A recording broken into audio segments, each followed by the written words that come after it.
It's wild how something small can spiral into something nobody saw coming.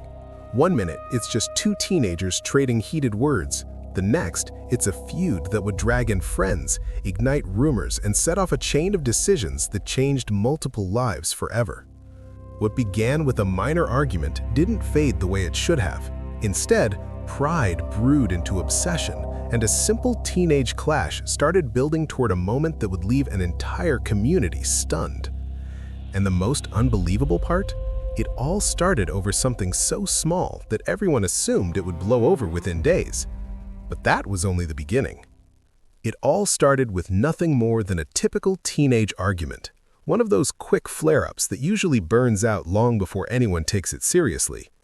Jamie Dixon and Sarmad Al-Saidi had known each other for years, and for most of that time, things were calm.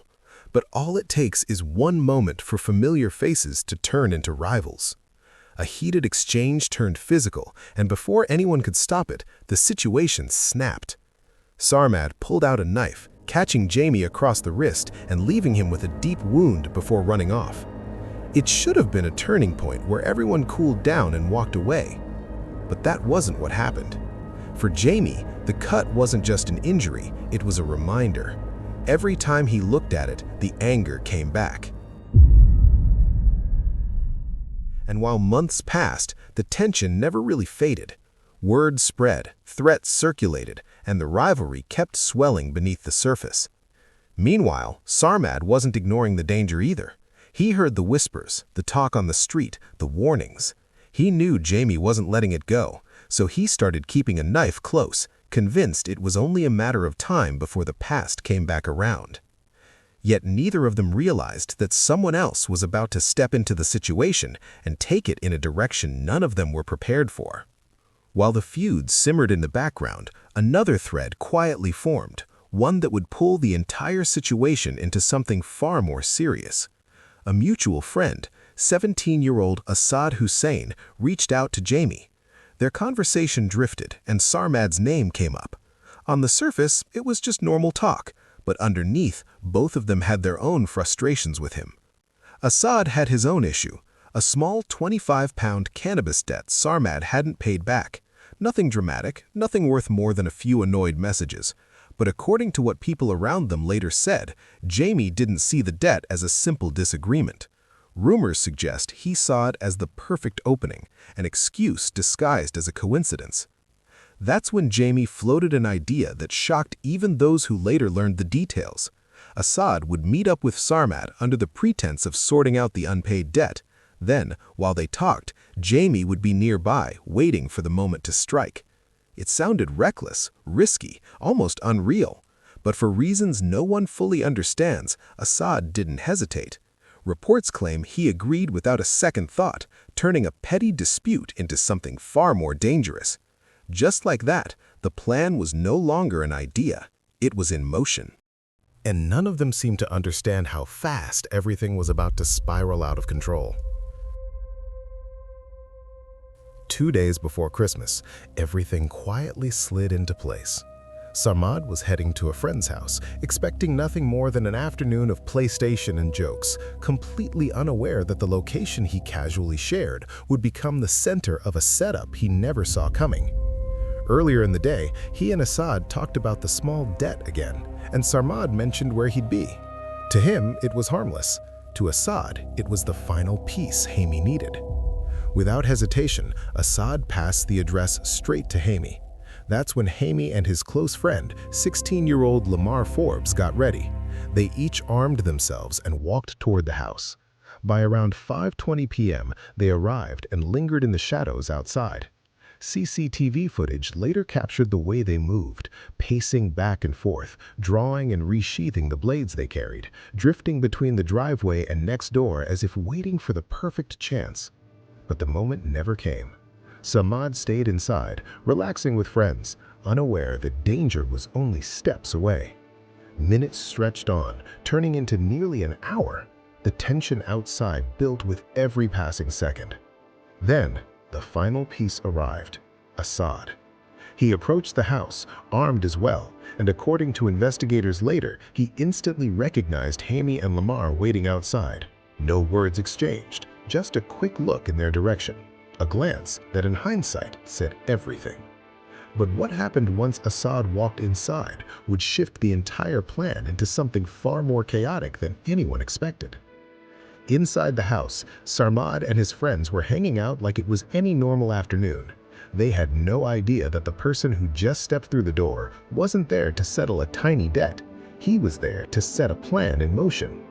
From the moment Assad entered, something felt off. He was jittery, tense, acting nothing like someone arriving for a simple conversation.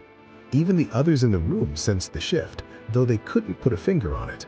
Sarmad definitely noticed. He knew Assad well enough to recognize when something wasn't right. But before he could figure it out, Assad made his move. With a calm tone and a few convincing words, he persuaded Sarmad to set his knife aside. It seemed harmless in the moment, just a friend telling him he wouldn't need it. But that tiny decision to put it down flipped the entire situation upside down. Because the second Sarmad lowered his guard, Assad gave the signal, and almost instantly, the quiet house erupted. Hammy and Lamar stormed through the doorway, armed and fueled by months of tension. What followed happened so fast that the people in the room barely had time to react. A sudden, frenzied attack unfolded as Sarmad tried to make sense of what was happening. His friends froze, overwhelmed by shock and panic as the situation spiraled in seconds. Within moments, Jaime and Lamar bolted from the house, leaving chaos behind them and a room full of terrified witnesses trying to understand what they had just seen. What should have been a peaceful evening had turned into something no one there would ever forget. But the fallout from that moment was only beginning, because what happened after the attack exposed an entirely new layer of the story. After the chaos, Jaime and Lamar didn't disappear into silence. Instead, they slipped away to a nearby property, still processing what had just happened. Jaime immediately stripped off his clothes and burned them, believing the flames would erase everything. What he didn't realize was that CCTV had already caught him walking barefoot in the street, an image investigators would later use to rebuild the timeline. But what happened next stunned even seasoned detectives. Instead of lying low, Lamar pulled out his phone and started recording himself. He waved the bloodied hunting knife, bragging about what he'd done as if it were something to show off. In the video, he pointed out the tissue stuck to the blade, speaking with the kind of confidence that made investigators later believe he didn't truly understand how serious things had become. And it didn't stop there. Both Jaime and Lamar sent voice notes that same night, talking about what had happened, acting like nothing would catch up with them. Back, bro. Just come back on all of this hard, man. But I mean, I keep on thinking about it. I'm playing in my head, bro. Thinking I'm a murderer, bro, you know what I mean? They spoke about the fallout, about the possibility of getting nicked, and warned each other to delete messages, forgetting that digital evidence doesn't disappear just because someone hits a button. Those voice notes, saved automatically through the apps they used, would later become some of the strongest pieces of evidence in the entire case. Meanwhile, rumors started spreading across town. According to people familiar with the area, half the city heard bits of the story before the police even confirmed details. And the more the story spread, the more pressure built, because the chaos in that house was only the beginning of the investigation. And investigators were already moving toward the first major breakthrough. While Jaime and Lamar were trading voice notes and trying to cover their tracks, detectives were facing a completely different problem. They had no suspects, no names, no direction. All they had was a frantic scene, a critically injured teenager, and a room full of shaken witnesses who could barely process what happened. The pressure mounted quickly, and with no clear leads, police made a public appeal asking anyone with information to step forward. That's when everything changed. Anonymous tips started coming in, and two names kept repeating: Jaime Dixon and Lamar Forbes. Investigators didn't waste a second. A background check revealed that all three boys, Jaime, Lamar, and Sarmad, had attended the same school. Jaime and Lamar were already known to authorities, making them immediate persons of interest. From there, the case began to unravel fast. Detectives pulled CCTV from the area and caught a crucial moment. Lamar walking into a convenience store with Jaime just before the attack. And in that footage, Lamar casually pulled his mask down to buy 2 energy drinks. In that single moment, he exposed his face directly to the camera. It wasn't dramatic, but it was enough to confirm he was in the area at the exact time investigators needed to verify. But that wasn't the most important find. Footage from the house next door, right where the attack happened, showed Assad approaching the property. As he walked up, he clearly turned his head toward Jaime and Lamar waiting outside. No words, no gestures, just a silent look that investigators later described as an unmistakable acknowledgement. It was subtle, but it connected the 3 of them in a way that couldn't be ignored. Detectives then checked phone records. There it was, a call between Lamar and Assad made seconds before the attack began. It wasn't speculation anymore. The pieces lined up too neatly. Assad wasn't just a witness caught in the chaos, he had been part of the plan. With that discovery, the police made their move. Assad was arrested on suspicion of conspiracy. At this time, you're under arrest on suspicion of conspiracy to commit murder. You do not have to say anything, but it may harm your defense if you do. And suddenly, the investigation, which seemed stalled just a day earlier, had its trio of suspects locked in. But the real turning point was still ahead, and it would take the case from violence to something far more devastating. As detectives pieced together the timeline, Sarmad was still fighting for his life in intensive care. Machines kept him alive while surgeons worked around the clock to repair the damage. His friends waited in fear, and his family faced the kind of uncertainty no one is ever prepared for. Meanwhile, investigators were moving at full speed, now armed with suspects, footage, messages, and phone records pointing to exactly what had happened. Then, just 4 days after the attack, everything shifted. On December 27th, Sarmad Al-Saidi passed away.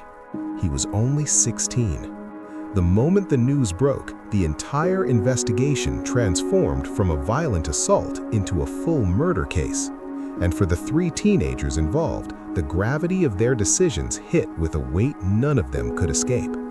Detectives officially charged Jaime Dixon, Lamar Forbes, and Assad Hussein with their roles in the attack.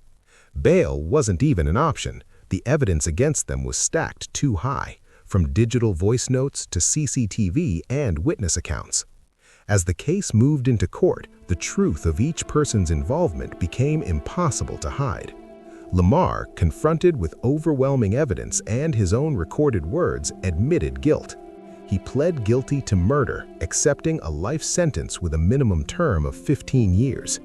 Jaime tried to distance himself, claiming he wasn't responsible for the worst part of what happened, but the jury didn't buy it. His own messages, planning, and presence at the scene painted a picture he couldn't argue against. He was found guilty and handed a life sentence with a minimum of 19 years. Assad, who had acted as the connector in the plan, pled not guilty as well.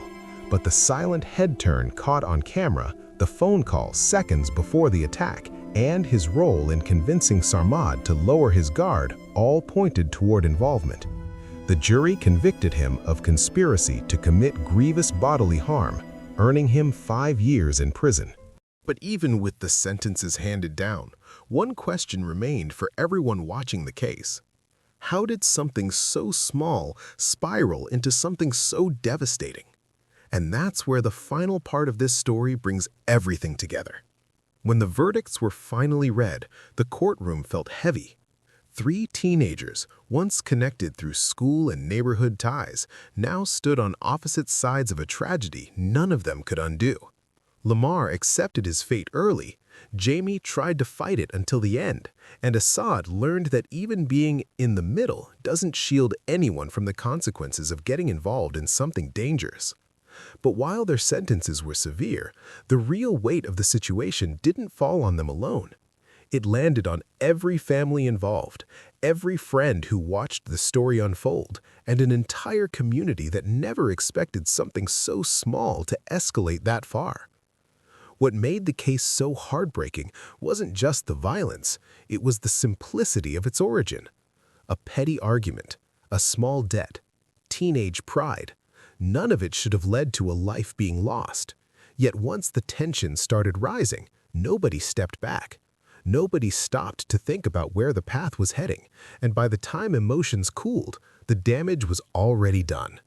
Sarmad's death became a harsh reminder of how quickly things can spiral when anger turns into action. One moment of retaliation set off a chain of consequences that stretched far beyond the people directly involved. Futures that once had endless possibilities were suddenly locked behind bars, and a 16-year-old boy never got the chance to grow up. In the end, this entire story serves as a warning, a reflection on how fast small decisions can snowball into something irreversible, and it leaves one question lingering long after the case file is closed. How many tragedies begin with something that never should have gone that far? When you look back at everything that happened, it's almost unreal how quickly things unraveled. A tiny argument, a small debt, and a moment of pride turned into a chain reaction that none of them could control once it started. 3 teenagers got pulled into something they thought they could handle, and by the time reality hit, the consequences were already locked in. What makes this case so unsettling isn't just the violence, it's how ordinary the beginning was. Nothing about those first moments suggested it would end in courtrooms, life sentences, and a community left in shock. And that's the part people rarely think about. How fast emotions can twist a situation when nobody steps back, nobody pauses, and everyone convinces themselves they can't back down. Sarmad never got a second chance. Jamie, Lamar, and Assad lost years of their lives to a choice that could have been avoided with one calmer moment, one decision to walk away. It's the kind of story that stays with you because it shows how quickly something small can turn irreversible. And it leaves a final question hanging in the air, one that every viewer has to answer for themselves. How many tragedies start with something that never should have gone that far?